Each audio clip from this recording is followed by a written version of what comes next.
নমস্কার বন্ধুরা, আবারও বড় একটা খুব খুশির খবর।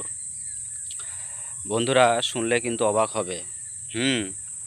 আমাদের গোঘাটের বিধায়ক প্রশান্ত দিগার মহাশয়, মানে ওনার চেষ্টায়, ওনার কাজে একটা সবথেকে বড় ঘোষণা আমরা দেখতে পেলাম, যেটা হলো খুবই ভালো খবর, যে আমাদের বদনগঞ্জে হসপিটাল হবে। মানে এটা বদনগঞ্জের আশেপাশে যেসব গ্রামগুলো আছে তাদের জন্য খুব ভালো খবর। কেননা আরামবাগটা অনেক দূরত্ব হয়ে যায়। কামারপুকুরে ধরো সেই রকম চিকিৎসা হয় না, ঠিক আছে, কেননা যেরকম তাদের সমস্যা আছে সেইভাবেই চিকিৎসাটা হয়। বড় ধরনের চিকিৎসাগুলো কামারপুকুর হসপিটালে হয়নি। তো বদনগঞ্জের ওই সাইডটা প্রচুর এলাকা আছে, প্রচুর বড় এলাকা। সেই হিসাবে যদি ওইখানে একটা হসপিটাল হয় খুবই ভালো হবে এবং খুব ভালো উদ্যোগ বিধায়কের। তো সবাইকে বলবো, বন্ধুদেরকে বলবো, এই যে আমাদের বিধায়ক, গোঘাটের বিধায়ক প্রশান্ত দিগার মহাশয়কে অসংখ্য অসংখ্য ধন্যবাদ, এবং ওনার পাশে থাকার জন্য সবাইকে বলবো, ওনার সাথে একসাথে চলার জন্য সবাইকে বলবো।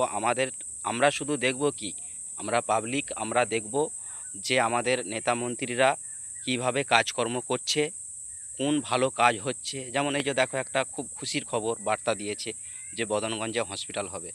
মানে এটা একটা খুব ভালো জিনিস, সেই হিসাবে ভিডিওটা দিচ্ছি। বাকি আমাদের বিধায়ক কি বলছে তোমরা ভিডিওতে দেখো। হসপিটালটা হবে শুনে আমার তো আনন্দে আমি খুব আত্মহারা হয়ে পড়েছি।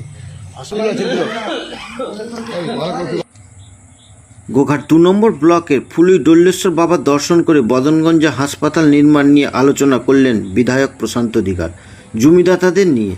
জমিদাতারা স্বেচ্ছায় জমিদান করলেন হাসপাতাল নির্মাণের জন্য। আলোচনা শেষে মিষ্টিমুখ করালেন বিধায়ক প্রশান্ত দিগার। প্রথম সাফল্য আরামবাগ জেলা, দ্বিতীয় সাফল্য কামারপুকুর পৌরসভা এবং তৃতীয় সাফল্য একটা ঐতিহাসিক সাফল্য বদনগঞ্জে হাসপাতাল নির্মাণ। এ বিষয়ে ঠিক কি জানালেন গোঘাটের বিধায়ক প্রশান্ত দিগার সহ জমিদাতারা?